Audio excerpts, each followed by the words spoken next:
गरीब श्रीमंतीचा भेदभाव न करता भक्तिभावानं अनवाणी 700 किलोमीटर प्रवास करतोय फक्त 2 सेकंदाच्या दर्शनासाठी.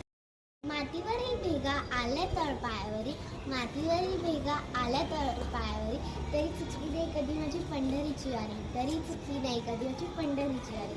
धन्यवाद. तुला साथ आली तुझ्या लेकरांची अलंकापुरी आज भारावरी वसावारीचा